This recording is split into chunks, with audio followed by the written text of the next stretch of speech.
You recently wrote an article, Black Men Who Vote for Trump Identify with His Power. And one of the things that you say after talking about some of the interactions that you've had with your family, and I started today talking about some of the interactions I've had with some of the men in my family, not my immediate family, but extended. And you said, why would they want to identify with someone who represents the most oppressed parts of them? When you're raised to believe that women are beneath you and you believe it, you surely are not going to vote for a minority woman to have more power. Without minority women, what will you have to look down on with satisfaction and confidence as you struggle to gain more power for yourself? And I just wanted, if you could just share with the audience what was sort of driving your discussion of this topic, because this came out before President Barack Obama Yeah, this made was his last comments Friday's. last Friday. Yeah, Yes. Friday or Saturday. I think it Yeah. released Saturday, but yeah, I wrote it last week. Yeah.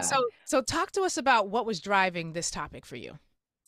I was having a very tense conversation with a very distant cousin at my favorite uncle's house, and one of my uncle's friends, whom I assume was in the armed services. Mm. And it was just really interesting how one, like the one who had been in the army, had really just grasped very hard like onto whatever. It was an emotional thing for him, right? Because women are the only ones that are emotional. But when there was one other person who was kind of like the voice of reason, and he was a black man who worked at like Lockheed Martin or something, so he had some sense on him. Yeah. And um it was just really interesting because we would tell him, hey, that's not true. Here, I've Googled the fact for you, Right. right? Well, it doesn't matter. And literally said that he would not vote for Kamala because she does not have the balls to stand up to other world leaders. And then I, Ooh. of course, reminded him that, she wouldn't be the first woman elected to Run lead a a whole country. ass Right? country. Yeah. Like, Right. I Right. mean, Mexico literally just elected a woman. Yeah. Um, and so I said, is this about genitalia? Mm. And he said yes. Now, do we know if he knows what the word genitalia means? I did not find that out, but I'm going to assume that he did. Mm. And it was just interesting because it was like, I'm always perplexed how people seem to think that a body part that doesn't actually is no signifier of intelligence is Right. what makes you get to lead, right? But Mm. say that body part is lighter, do they get to lead more? Because it's still a body part, right? Like we're Part still using, smaller. right? Like, is it, if it's smaller, does it have to be a certain Who size? gets to be like who gets to be the leader? Hmm. Who Yeah. gets to be the leader? Yeah. Um, I think, when we talk about like you talked about Hillary and, white women not voting for Hillary, we have to remember that white women, especially, benefit from white male patriarchy more than anybody other than white men. Mm. So, a lot of times, again, it's them identifying with the most powerful form of themselves, right? Like for them, it's still not going to be the woman that's the most powerful form of themselves. It's going to be the white person who's the most powerful form of themselves. Why would I identify with the thing that struggles? Mm. Mm. So essentially, that's you're getting people who think that they're going to, I guess, get some sort of power if they identify with power. Mm. And power can't have breasts and vaginas Oh because no. we don't see that being reflected throughout society. So, so Um, how do we I get to mean, this even the best space? even the best gynecologists are men, right? So. Of course, and then and there we have J. Miriam Sims to thank for that. When I'm as we were listening to and talking with the audience, for me, one of the things that really comes up is this notion that there are some religious and spiritual underpinnings to this, right? Sure. We have have been in a variety of churches, and one thing I am crystal clear about is that there is the idea of a woman sitting in leadership in the church is a violation. It's heretical for some people. Yeah. It's absolute heresy, the idea that a woman should preach in a church. And folks take whatever Paul was writing to whomever he was writing it about a very specific situation, and they make broad sweeping motions with that Bible story, and then suggest that that is a rule that says women cannot lead. And it's crazy to me because women are in fact leading when it comes to the church actually having the ability to function. It take the women out the church, Kyla, Jenee, Lacey. Yeah. In fact, there's that idea, a day without us, when we talk about what would happen if black people were to leave and how would America fare. Take black women out the church, and you tell me what would happen to that church's ability to function. The real leadership isn't in the Who would the title. pastor sleep with? Oh, I mean, gracious there's me. young boys too, so. Well, right. And well, it's okay to be gay if you're in the musical ministry. If you're the music director, you can have a feminine spirit if you're a man, but you Yes, of don't, course, of but only course. because you're providing some sort of Yeah, utilitarian function for the right. rest You of us. were functional to us. Yes. So, okay, you stumped me there. But this idea that it is something that precedes Vice President Kamala Harris. And this is something that as I said, when she first announced, my biggest question was, have you ever sat under a woman pastor? And would you? And we did not have uniformity on that issue. And so what are we to make of this? Because I am very clear that I have a lot of hope that she will win, but she might I not. do too. She might not. And if she doesn't, and we're left in a world where we have and perhaps they even take the House, or they keep the House and they take the Senate, because that's like worst case scenario political outcomes.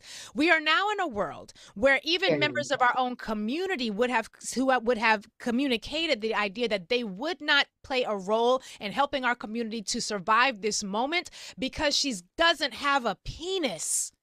And Well, and that when they bring slavery back, I want them to be on the front lines then. mm, I mm, don't want to do the slavery. I'm not a fan. I'm an artist for a living. I'm very sensitive. Mm. It's hot out. I don't want to do this. Well, you'd be bedwenching, and that would be your proper No, no, use. I'm good. I'm good. I'm good. Is there a painter position maybe? You're gonna paint the barn. I mean, I painted that, so anything's possible. Yeah.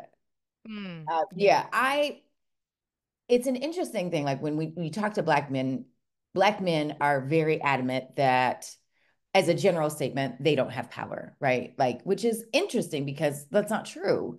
We very much identify with patriarchy, very much. Like, I mean, even to the point of last names.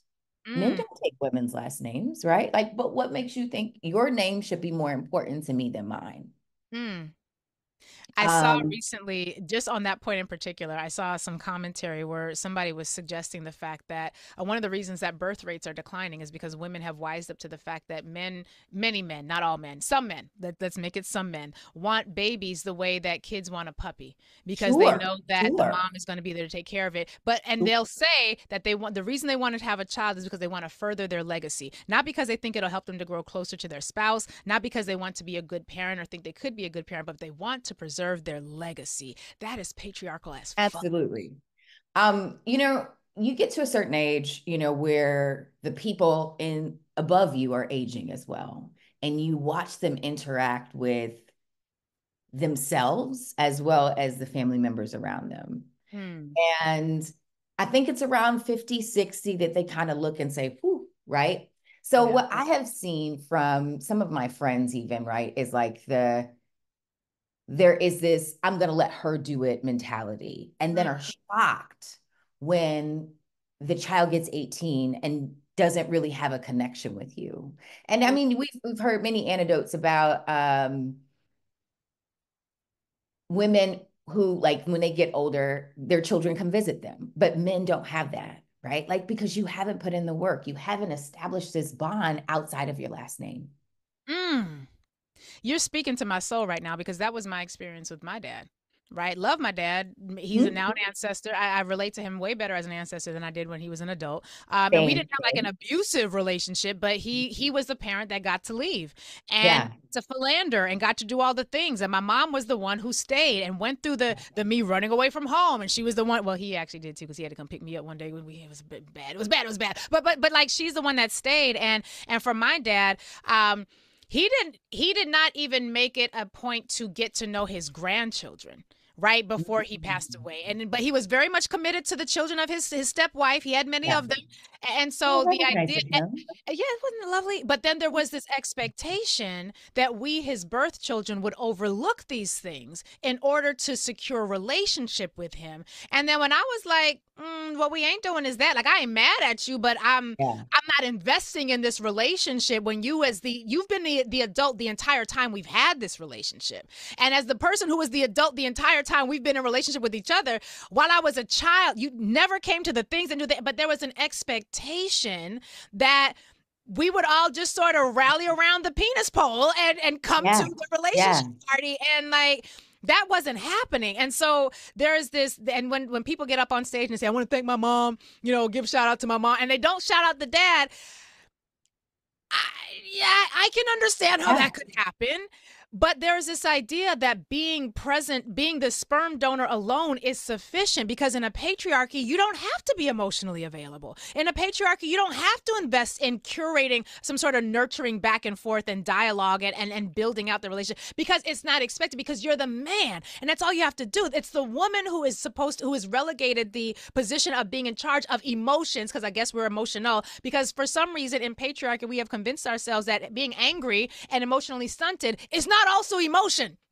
So, two things, right? One, I had to forgive my father. I had to learn to Same. forgive him. Same. And I realized what he was doing maybe like 10 years ago. I literally didn't have this epiphany until recently, Mm, because my dad would call me at like 5 in the morning, right? 2 in the morning, crazy time, 7 in the morning. I am an artist for a living. I am not awake. mm, Right. So I would get very, very, very angry, very angry. And for over 10 years, I would ask him, hey, listen, don't do this.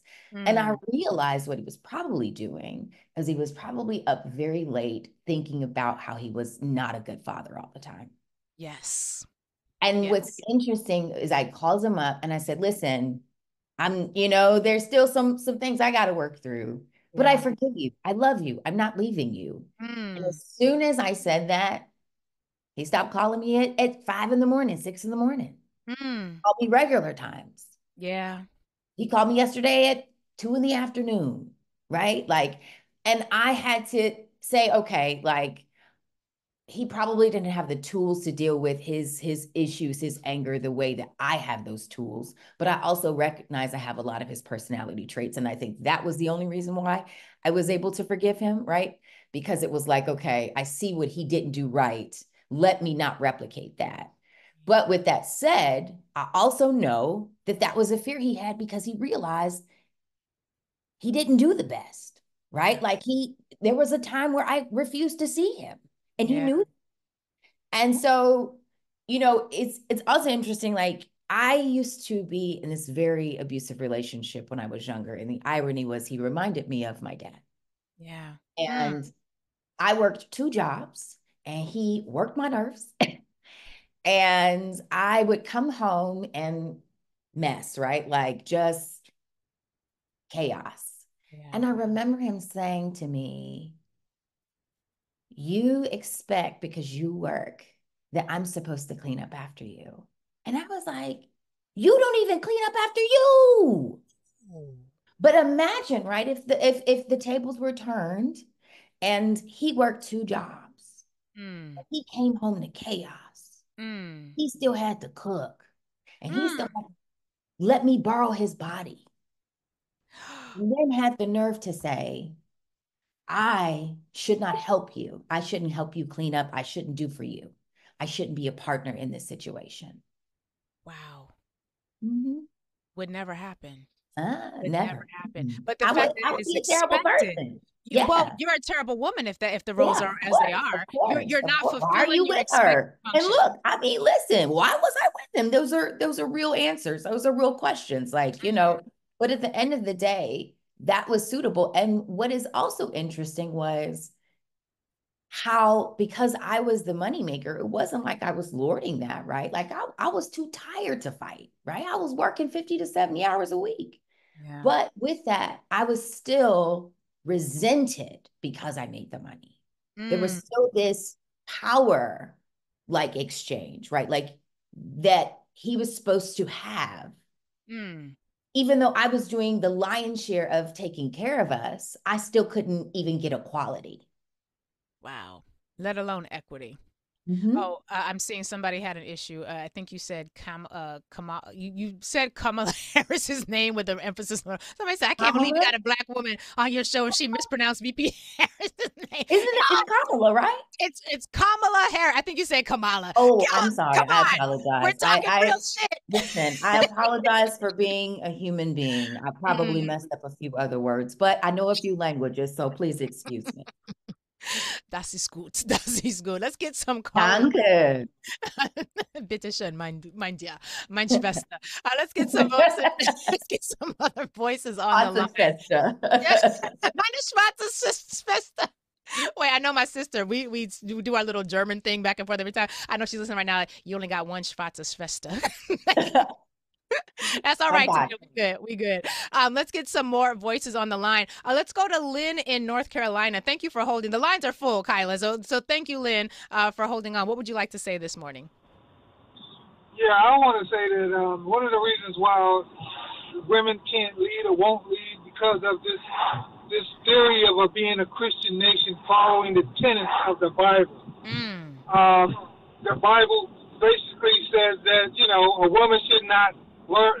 Well, a woman should learn in quietness and in full submission. And I'm reading it verbatim. And do not permit a woman to teach or assume authority over a man. So that part right there, I find it. And me, I'm a fundamentalist black atheist. I find religion bullshit. I'm sorry, that's how I feel about religion. I mean, if you take note where black women, when they were African queens and whatnot, they were warriors. They led men into battle. They led women. This whole notion that a woman cannot lead is bullshit. And when I was in the military, one of my greatest female leader was a female.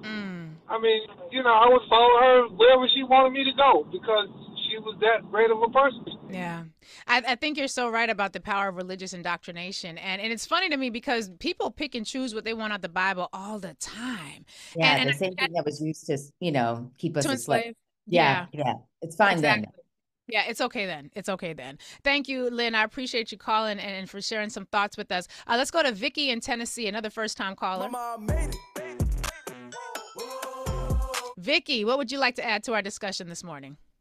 Hey, Lurie, how are you this morning? I'm doing well. Hope That's you good. are too. That's good. So this is what I wanted to add to the conversation. So in the beginning, when God said, "Let us create man in our image," right? So what he did was he took some dirt, he built a shell. It's when he blew his spirit in that shell became a living soul. So so that being said, God created man with the XY chromosome. So a man knows that what a woman feels and who she is. So when he created us, he gave us two X's. So it's the man that determines what the birth of a child is going to be. So that being said, he's just like you said with the Holy Spirit, he'll possibly be having those attributes as a woman or how we feel, being a protector, the counselor, because of what God did with the body and gave man that. Man should understand his feminine side and his masculine side. Well, one would hope that we would all be able to understand the multiplicitudes that we all bring to bear. But what if I don't believe that version of creation?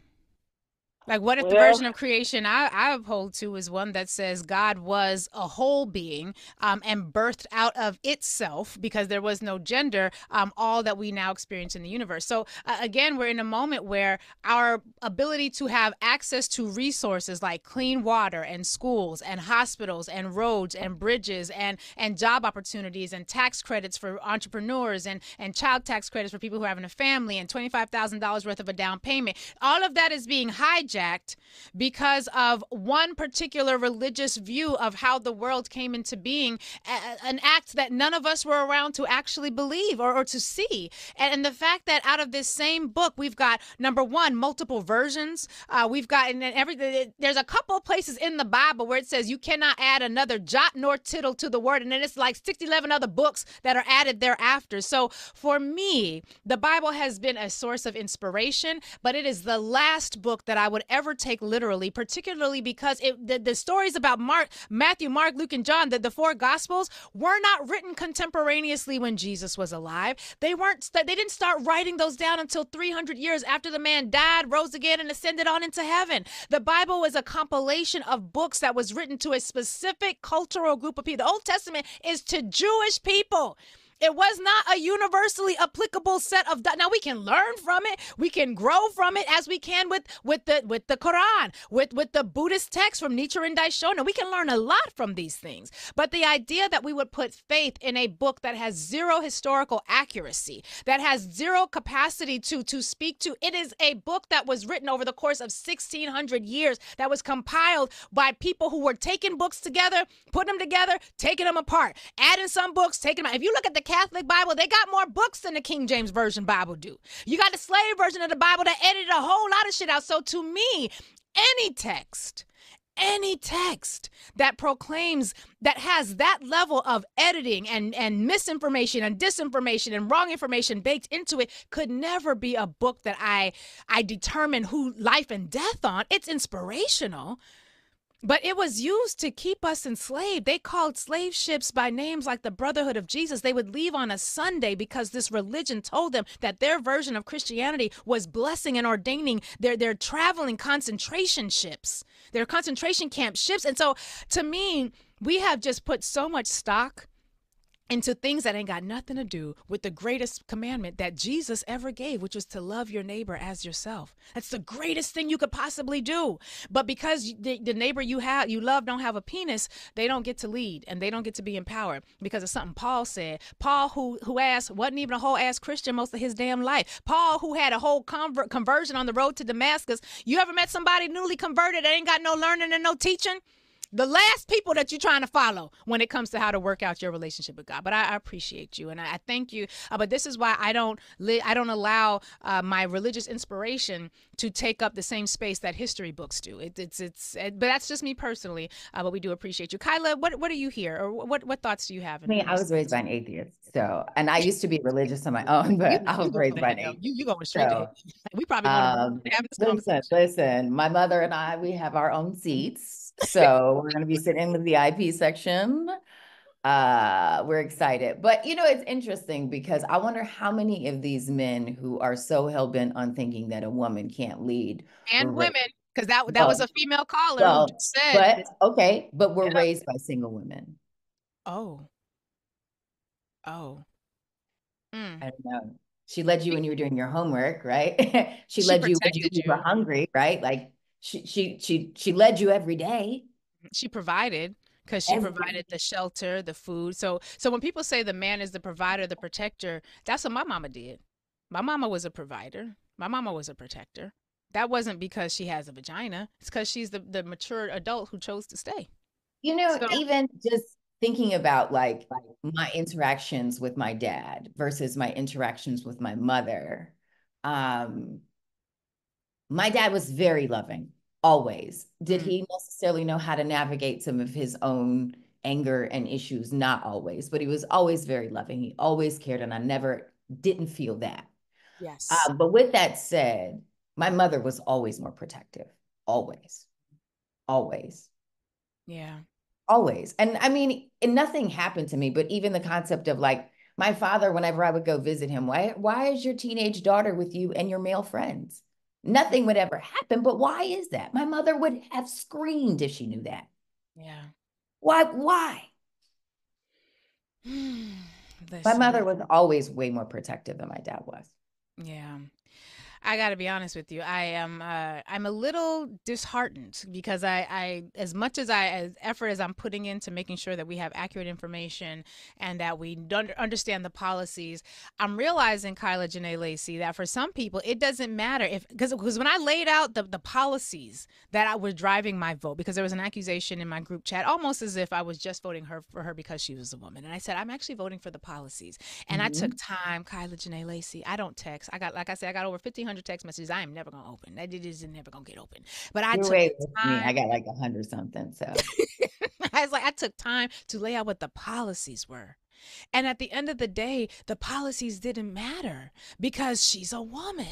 yeah. And so it's like, so you're willing to sacrifice the entire community because she doesn't have a penis? Yeah. And that was a logical, and these are smart, well, these are college educated people.